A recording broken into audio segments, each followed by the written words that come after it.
So we are so excited to have Sonja here with us today, and I will bring the presentation and get you started.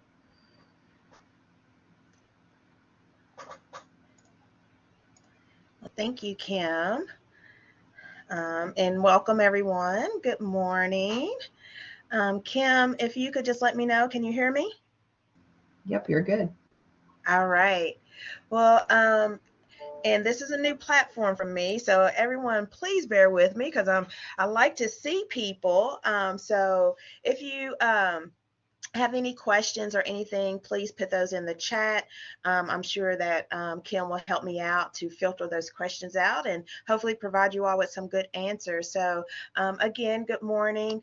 Welcome to this session. My name is Sonja Grey, and today is going to be CyberSafety 101, keeping your kids safe online.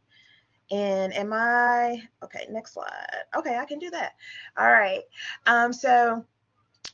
Many times, everyone is wondering how we started as an organization, but what I really want to go into first is what our mission statement is. And we are dedicated to preventing and reducing the incident and impact of child abuse by providing education, advocacy, and support services to the children and families of Metro Louisville and surrounding areas. And one of the things that I always do when I'm in person is, we all have mission statements as nonprofits, but what does this really mean? So we are very unique in what we do here in Louisville. We have a very unique niche because we are one of the only nonprofits out of about 3,200 nonprofits here locally that partners with public and private schools. And we go into the classroom and we educate and empower kids about body safety and internet safety. And then we also provide adult presentations such as this for adults to be able to recognize, react, and report child abuse. Our organization, we are actually celebrating 40 years this year. So we evolved in 1983 due to a tragic incident that happened here in Louisville with a 12-year-old girl who went riding her bike over by Bashford Manor Mall here in Louisville. And unfortunately, she never returned. And her name was Ann Gottlieb. If you may remember, that was also the same year that Adam Walsh went missing. And the whole big connection of the National Center for Missing and Exploited Children. So we are part of that prevention process as well. So some of our topics of discussion today is going to be talking to your kids. And in this presentation, there's going to be things that you probably already know, but some things that we may reiterate, and then also some things that you may know, find out that is new. Also, how do we create safe environments? And so I have the privilege of being able to talk with librarians throughout our state. And how do we create those safe environments even within the establishments where we may work and be employed at? Warning signs and digital dangers. We'll talk about chatting online, digital footprinting, cyberbullying, the Kentucky Statues, and also I have some resources for you at the end. So what does the internet and social media know? And, we all know because we're somewhat in this digital space and specifically working with individuals within the community. But a lot of times when I am sharing this presentation with parents or caregivers, it's really miraculous to see like how they really think about the internet and social media. And one of the things that we communicate with our kids is that what you put out there stays out there. Nothing is fully private. Most things are traceable, which comes in with digital footprinting, and we'll talk about that a little bit in the end. But we know through the internet and social media, we can find out full names, email addresses, phone numbers, addresses to previous addresses. We can also see posts that have been made or posts that you have uploaded or any posts that you have tagged as well. And so when we are talking to our kids, it's very important for us to really start the dialogue with our kids at a very early age to build trust. I just saw a study the other day that was talking about Gen X and millennials. And once again, for us who may be in that Gen Z and all of that, realizing that these kids have always had some type of digital device in their hand since they were young. So they are very accustomed to the digital space and how they utilize the digital space. But the one thing that is missing is the repercussions of what they do in this space, who can see what they are putting out there. So it's imperative to really talk to kids at an early age to build that trust. We also realize that it's not in the best effort to try to remove the devices, because once again, what are some other ways that we can combat or have consequences without totally removing devices, because we know kids will have meltdowns. A lot of time I always talk about kids and their phones as almost like a breathing device. Like it's one of those things, like they can't go anywhere without their phone. But we understand that the biggest risk of the internet that children face is to themselves. And so when we're talking to younger children, and these concepts can be carried over, whether it's a professional like ourselves or if it's a parent or caregiver. So this can be across the board. But with our younger children, we want to talk about netiquette. As we grow up, we talk about manners, thank you, no ma'am. But there's also great manners to have when we're operating in these digital spaces as well. A lot of times when we talk to kids, we talk about being an upstander opposed to a bystander.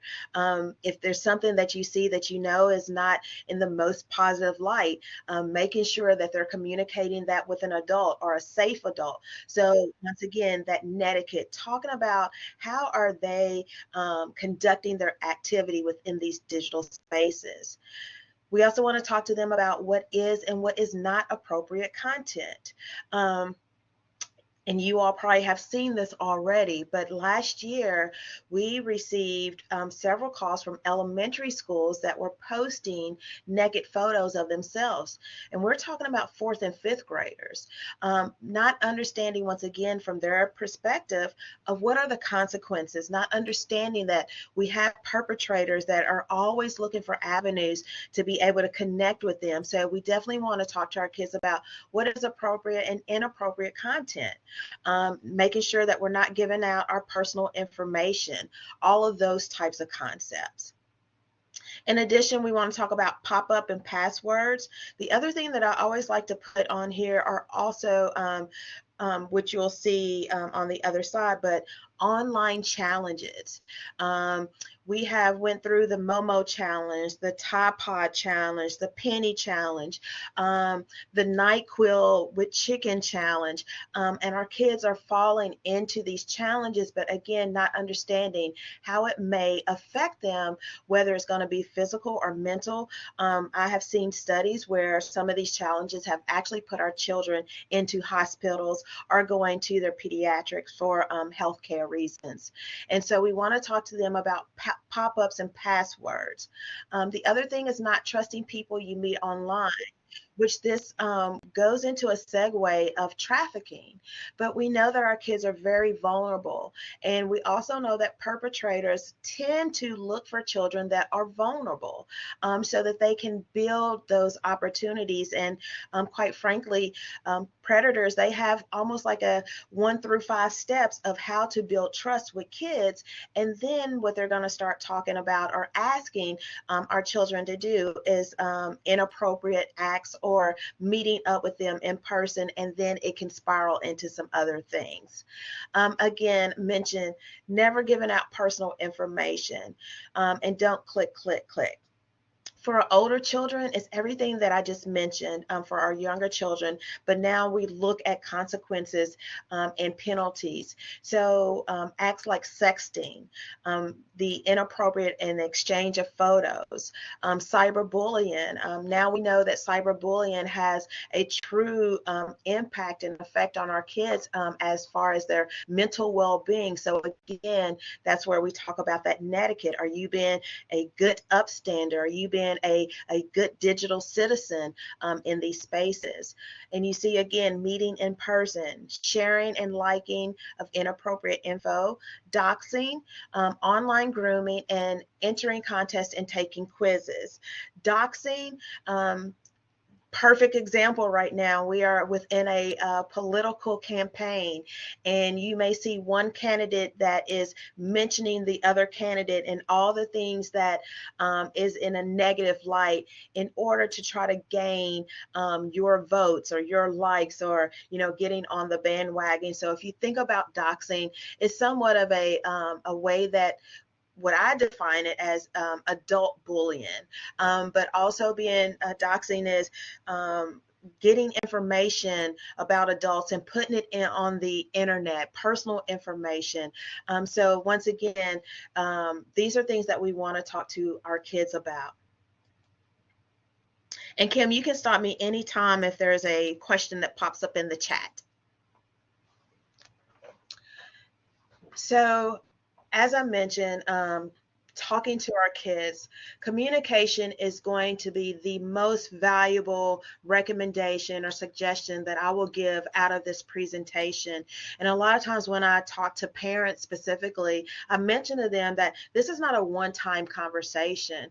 This is a repetitive conversation, because our kids are so heavily influenced by the internet, and they see and absorb a lot more information than I ever had to deal with.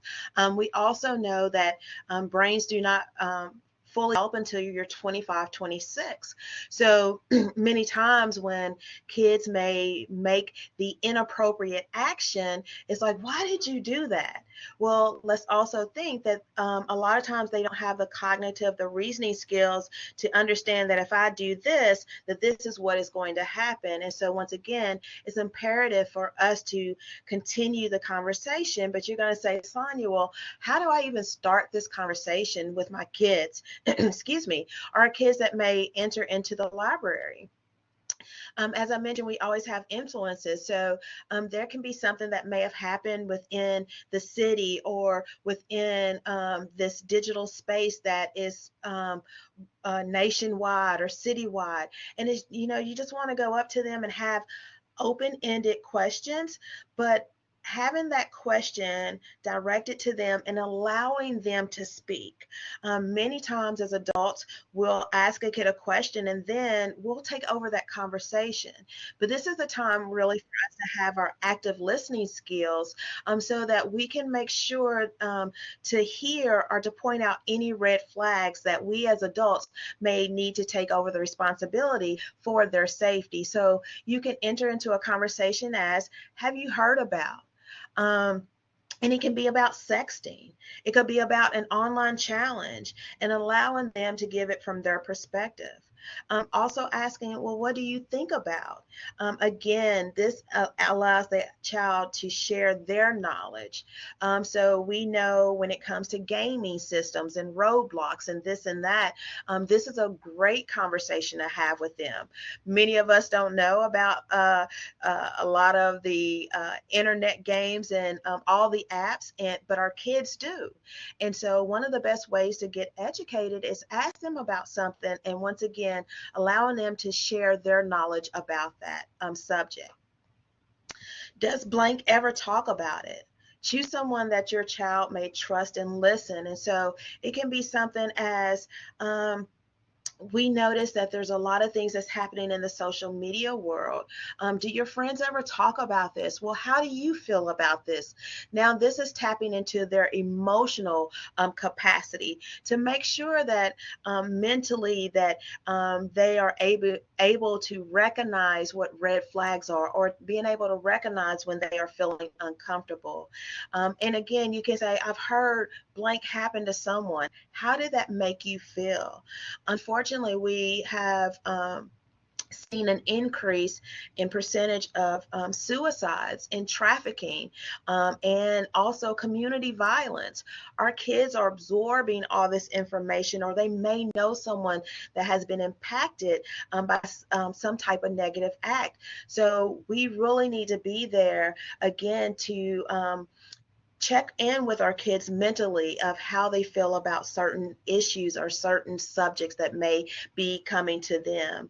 And then the one that I always like to share is one of the best ones, how to in the conversation is, you know, if you ever have a problem, you can always talk to me. So with the industry that you all work within, I'm sure that there's many kids that probably recognize you all as safe adults. And you'll hear me say safe adults opposed to the term trusted adults. And the reason for that is that 90% of children that are abused by someone they know and trust. So, for us, why would we use go seek out a trusted adult when we know that by statistics, majority of the kids are abused by someone they know and trust. Kids may not understand or know how to define trust, but they do know when they feel safe or unsafe. So we always use with kids, making sure that they are able to identify safe adults. One of the things when I talk about specifically with parents and within environments, what are some things that we should not be sharing online? And this also creates a safe environment. And when I say a safe environment, the environment that I'm talking about is specifically in this digital environment. So as I mentioned previously, we never want to give out our full entire name. So I'm Sonja Grey, but I may not put Sonja Grey in my social media. I may be SG or S Gray. I never give out locations or home addresses. Schools, clubs, sports themes, places where they regularly visit friends, date of birth, passwords. Ironically enough, we had a kiddo that shared with us in class that he asked his parents for his social security account, and he was elementary school. And, you know, why would any kid that's in elementary school need to have their social security number? Because it was a platform that he was trying to get on. The other thing that I also share with parents and caregivers with this slide is that in social media, many of us, what I would say are seasoned adults, we may be on Facebook and we love sharing our pictures about our kids and their successes and, you know, if they've made the basketball team or if they made all A's. And one of the things that I mentioned to them is that many times what you are doing as an adult is that you are dropping nuggets for a perpetrator. And perpetrators are looking for every avenue of nuggets so that they can build profiles of a child. And if they have one profile of a child, they have several profiles.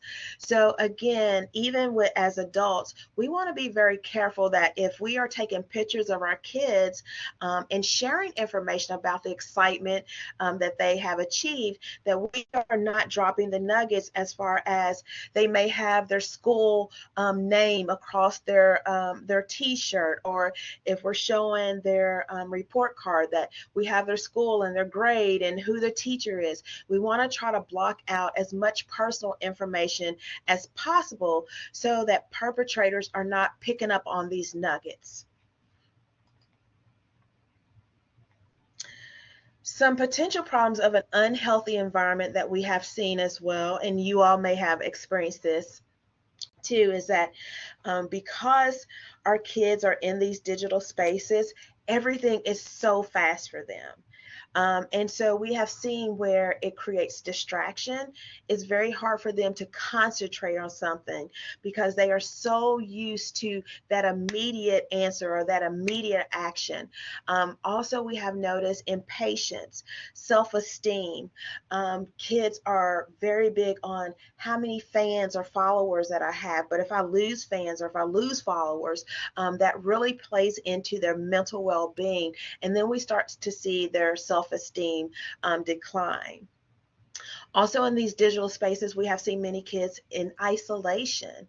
One of the things I always talk about is when I used to play video games, my component was right next to me, but now kids have the opportunity to be able to speak and game with people across a nation. But what we also seen is that it is isolating them, and it's also creating undeveloped social skills along with physical detrimental side effects as well, because kids are not getting outside and playing and absorbing the sunlight, which we have the vitamin D. We've also seen a lack of empathy. And I'll talk a little bit later about violent games that kids may see, and understanding or not understanding that, we may have 5 lives with this game and we may lose the 5 lives, but the next day you're going to have another 5 lives. But also any type of violence, and really understanding the impact of that violence and understanding that it is real. The other thing that we have also witnessed is vision and hearing problems and neck and joint issues. I'm going to take just a quick breather right here and check in with my chat box and see if we have any questions thus far.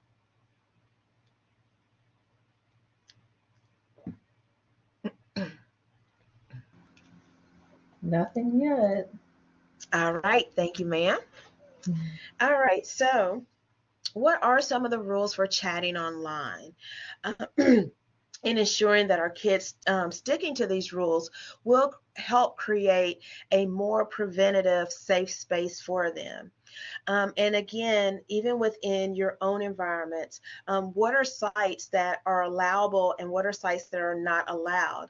Our kids are very, very smart. And so we have known kids to be able to get around firewalls and passwords. Once again, this is why we want to have that verbal communication with them so that they can understand that. Making sure that we talk to them about never logging into a website using an account from social media.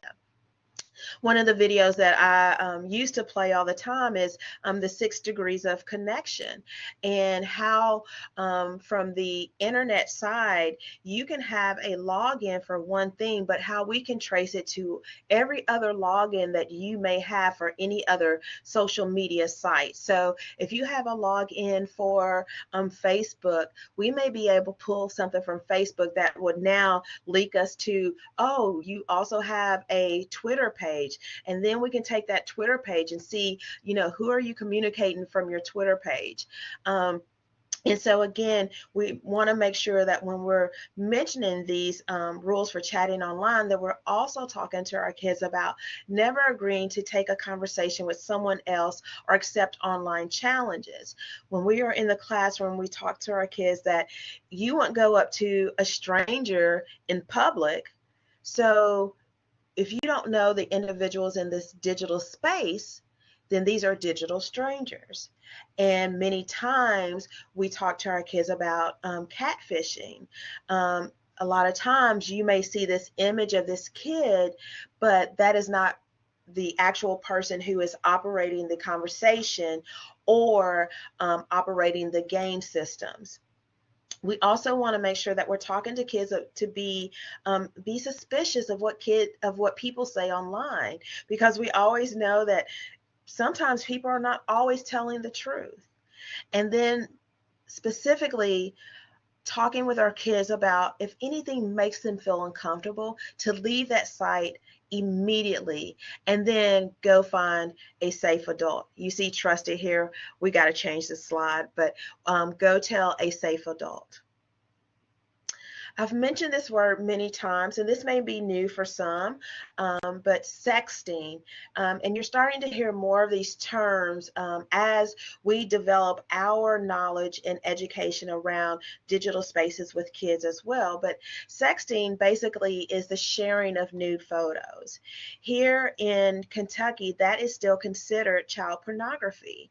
But what we are seeing is that kids are taking nude photos and they are sharing that. And as you heard me in the beginning, our first priority is to educate and empower kids.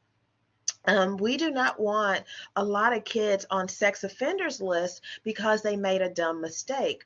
Once again, because they may not know all the consequences. Because most teens are not legally adults, teens who sex images of underage people face serious legal consequences. And I'm not going to read over all of this, but as I mentioned in the bottom paragraph, Kentucky is currently a state in which teen sexting is categorized as child pornography crime.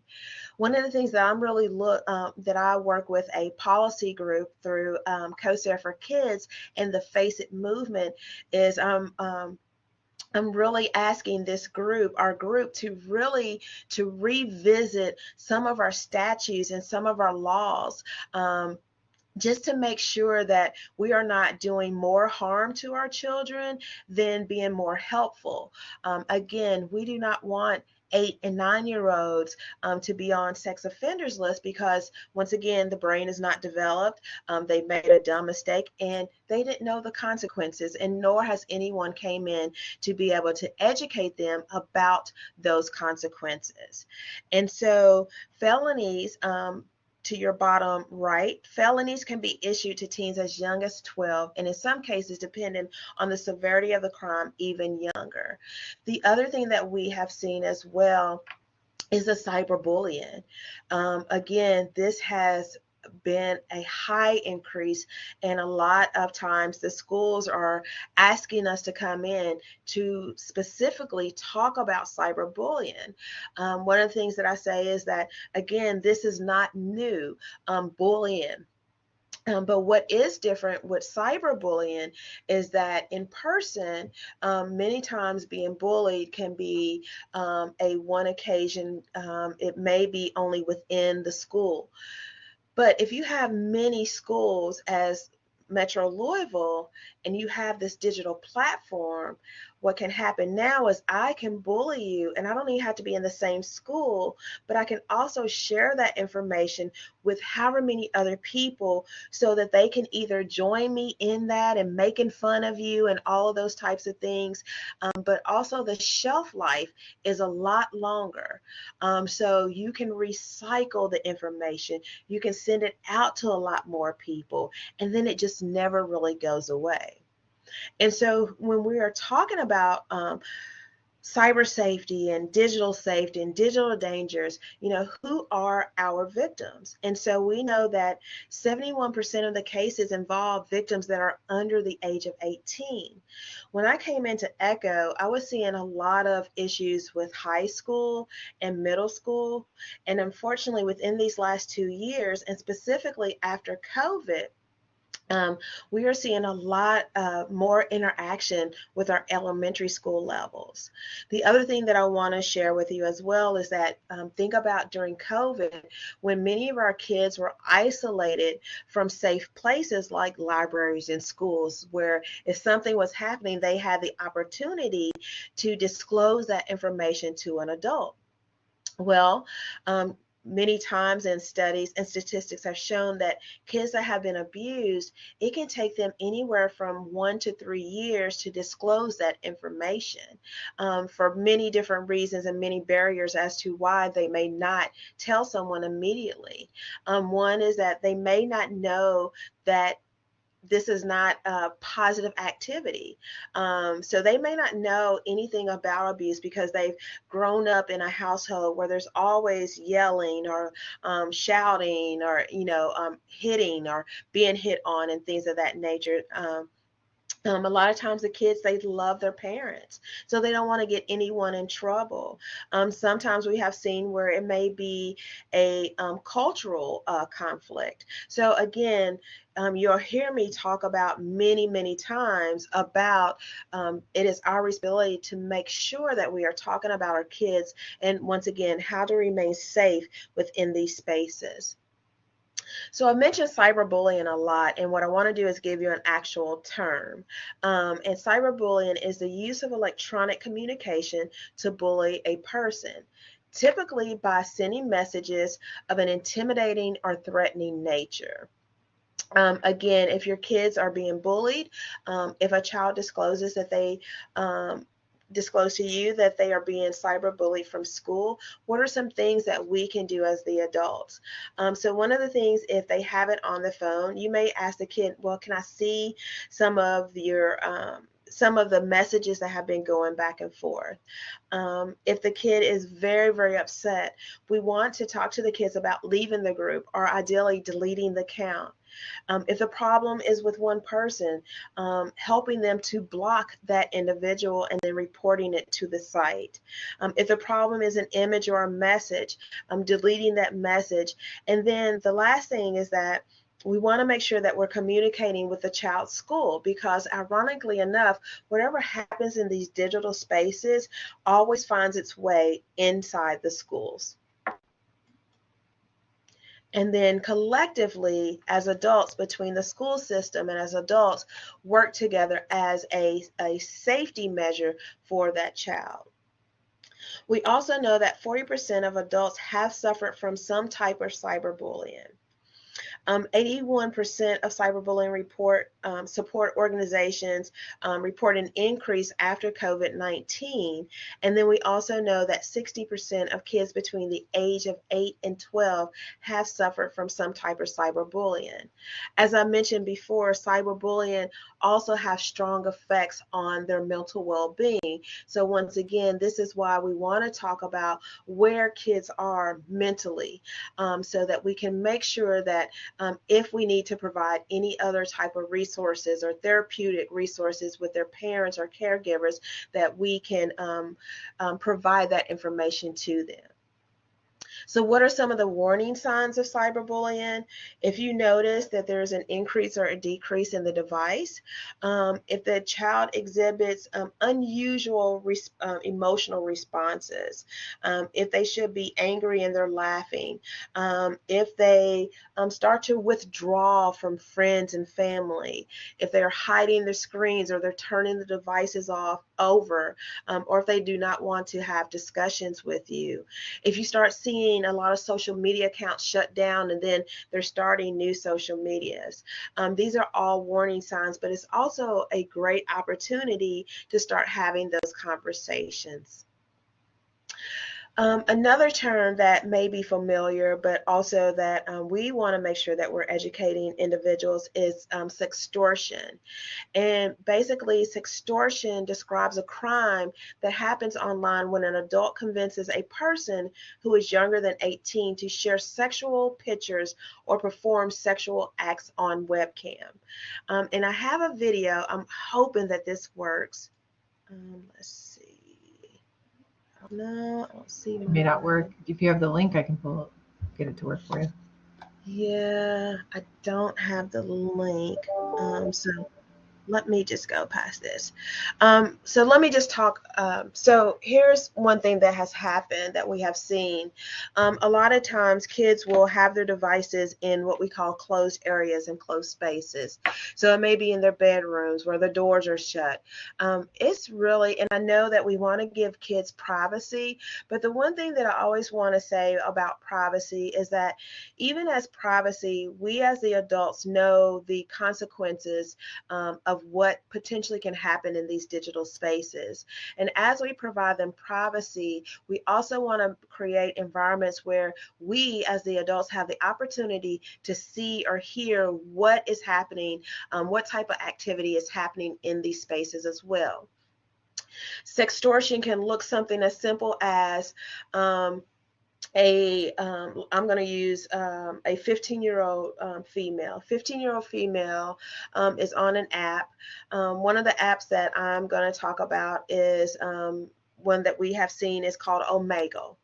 Omegle app is not a great app, because the very first time that you sign in, the very first page is, do you want to talk to a stranger? And from there, you can say, hey, my name is Brandy, and immediately someone is going to respond to you. The unfortunate thing is that a lot of times, again, you do not know who is responding on the other end, even if it's a picture. And it can start out as general conversation. My name is Brandy. I'm 15. What do you do? And then you're going to have that conversation. And then it's going to turn, the communication is going to slightly turn if it's a perpetrator, because then the perpetrator is going to request or ask, hey, I'm 15 too. let me see what type of shirt you have on. And then it may go from the shirt to, oh, let me see what type of bra you have on. And then it may go to, oh, well, now I want to see you without your bra. And then this is where the threats come. If a kid is like, no, I don't feel comfortable with that, the perpetrator may say, well, I have all these other images that I can send to your school, I can send to your parents. And so the kids a lot of times will get in that cycle and that circle.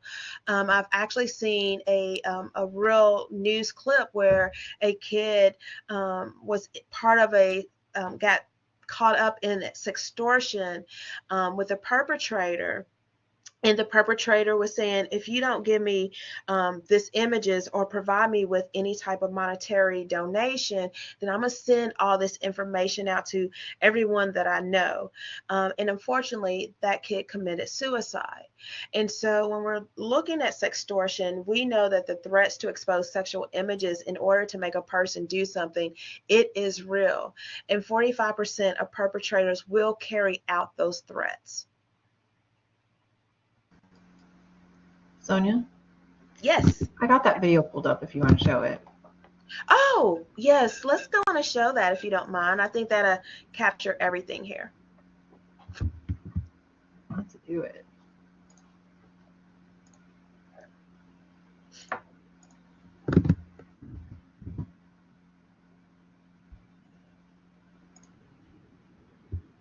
Me. I can't stop thinking about you. I know you've been waiting for this for a while. I wanted to give you something special.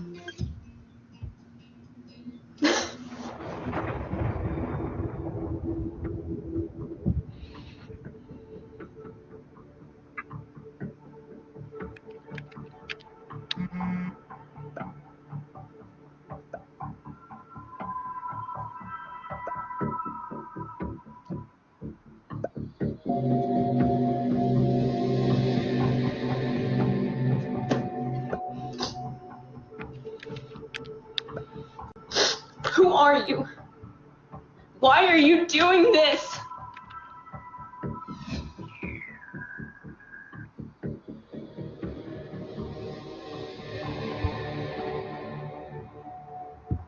Thank you, Kim. And this is a great segue to go right into the next slide here. But if you notice from that video, the image, she thought that she was talking to someone that was the same age. If you notice the environment that she was in, it was a closed environment. If you notice her facial expressions, you know, when the perpetrator was asking things like how her body language was. And then on the flip side, you notice that that was not a teenager at all. And all the number of files that that individual had as well. And so some of the signs of grooming or luring on the internet is secrecy, unexplained new gifts, new contacts, if they have rigid or edgy behavior, the knowledge of sex, and specifically if it is not age appropriate, and also becoming distant from their friends, and also changes in their moods. We know that as many as 43% of children have spoken to a stranger online. And almost 90% of all sexual approaches to young people are carried out in chat rooms or messaging apps. I mentioned one that came across our desk 2 years ago, which was Omegle. And I had the privilege of being able to be part of a conference with the National Center for Missing and Exploited Children, and also working with our internet crimes unit here. And we brought up the Omegle site live. And since we hit that send button of who we were, I mean, it was just like that we had responses from someone. So again, this is why it's crucial to continue to have conversations with our kids. But the other thing that a lot of our kids don't understand is that everything that we do in this space, it is all trackable and traceable, even if we mark it private. There's someone on this back end that can trace everything. One of the things that I really love is crime shows, not because of the horrific acts, but I love seeing how the detectives or the Internet Crimes Unit, how they connect all these digital platforms and really find those perpetrators. So again, even when kids say, well, I know no one's going to see that, we really need to intervene and make sure that they understand that everything is trackable. So again, when we're talking to our kids, we want to make sure that they are not posting their location or providing hashtags, any photos. Photos can be traceable as well when they put them on digital platforms, something that's called geo-tracking. If they have a cell phone, we can track every place that they've been, and an online friend sharing or retweeting. So protect your child by setting location sharing only when using certain apps. Now I'm going to talk a little bit about apps. The thing that I really want everyone to understand is that even as we have a good hand on apps, it is so hard to keep up in this digital space, because as soon as we find out about something, there's something else that has been developed. Most of us are familiar with TikTok. The thing about TikTok, again, is that we want to talk to our kids about the privacy settings. If they see anything that makes them feel uncomfortable, making sure that they can communicate that with you. But how do perpetrators use these platforms? Remember, I stated that perpetrators are always looking for avenues for kids. So even if we're talking about YouTube Kids, when parents are like, oh yes, I let them watch YouTube Kids and I know it's safe, understand that it's not 100% safe. We have heard and seen that even with YouTube Kids, that there's going to be information that, and I always use Dora Explorer. Dora Explorer, she'll come on, looks like Dora, and she'll have familiar language that kids are used to. But if we are not going back and listening or monitoring what they're watching, a lot of times that conversation can change, that communication can change from Dora and what they are asking kids or sharing with kids. So even with TikTok, pedophiles take full advantage of curating an ever-growing collection. Everything is trackable by algorithms. And so if a kid loves Beyonce, and you've seen it when you get on YouTube or TikTok, I'll watch one video and then all these other videos start populating. Well, again, what will happen is that a perpetrator will see all these things from the Beyonce videos, and then he's going to start pulling that information, he or she, because not all perpetrators are males, but they also can be females. They will start pulling that information, start pulling those nuggets, and then trying to devise a plan or a method of how I'm going to communicate or how am I going to reach out to this kiddo. I've also mentioned about exposure to violent content. A lot of kids play Roblox. They play a lot of Call of Duty, all those types of violent content. Most of those games do have an age requirement. If you are in the process of, oh, how do I determine if this is a game that is for this age, if it's age appropriate, one of the things that I will ask you to jot down is called Common Sense Media. It's right at the last of the second paragraph. Common Sense Media is going to be a wonderful resource for you all if you do not know about it, but you can look up videos and games and movies, and it'll give you an overview. Kind of like your Siskel and Ebert, your thumbs up or thumbs down of certain things. But again, if kids have been exposed to violent content, then we want to make sure that they know how to express their feelings. We want to tap into their feelings of empathy and remind them that violence is real, and then come around and teach them some positive conflict resolution and explain also the consequences. We also know that kids are being exposed to pornography. They have the capability of being able to go anywhere and having access to all kinds of information. What we have seen from kids being exposed to pornography is that kids a lot of times are having a hard time of differentiating between what healthy relationships look like and what unhealthy relationships look like. So if a kid comes up to you and they show you, or they have exposed or have mentioned that they have seen some type of pornographic image, let's not react. Let's have a discussion with them, find out what happened, and then let's try to make a plan to prevent that from happening again.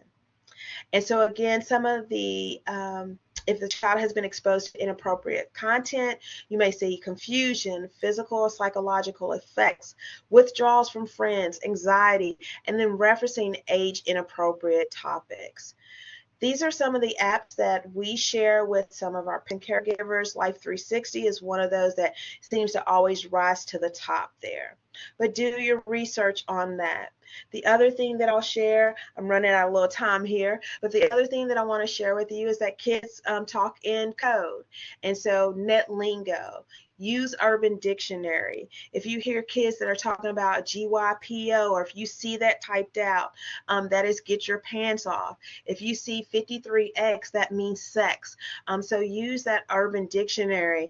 If you see any of these types of lingo, and really understand what they are saying to each kid. If you happen to find something, or a kid brings some type of inappropriate content to you, please take this information down. You can report it to the cyber tip line, and that is operated through the National Center for Missing and Exploited Children, which again, they have a lot of resources there for you as well. Here are some other resources for you. You can always go to our Kentucky Attorney General Office website. If you're not familiar with Face It movement is wonderful, putting out information about how we as adults can be better stewards to our kids. But if you check out their website, they do offer a lot of materials. All their materials are free at cost. So again, if you're trying to build up this protection factor within your environment to create those safe environments, those opportunities are there, and those materials are free. I think that I'm at the end of my presentation here, but I want to thank you all so much, and I hope that you are able to walk out with at least one thing that you did not know, or one strategic process that you will implement within your own environment. So thank you, and thank you to our community partners and funders allowing ECHO to do what we do. So I'll turn it back over to you, Kim. Awesome. Thank you so much. Does anybody have any questions for her before we let her go?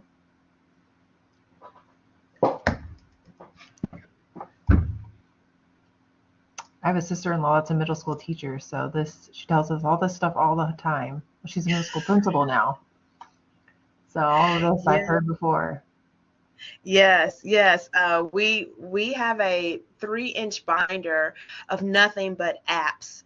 Kim, if anyone happens to reach out to you that is interested in something that they have seen or come across, and they want a little bit more information to share with parents or adults, feel free to reach out to me, and we will do our research and make sure that we send you that information.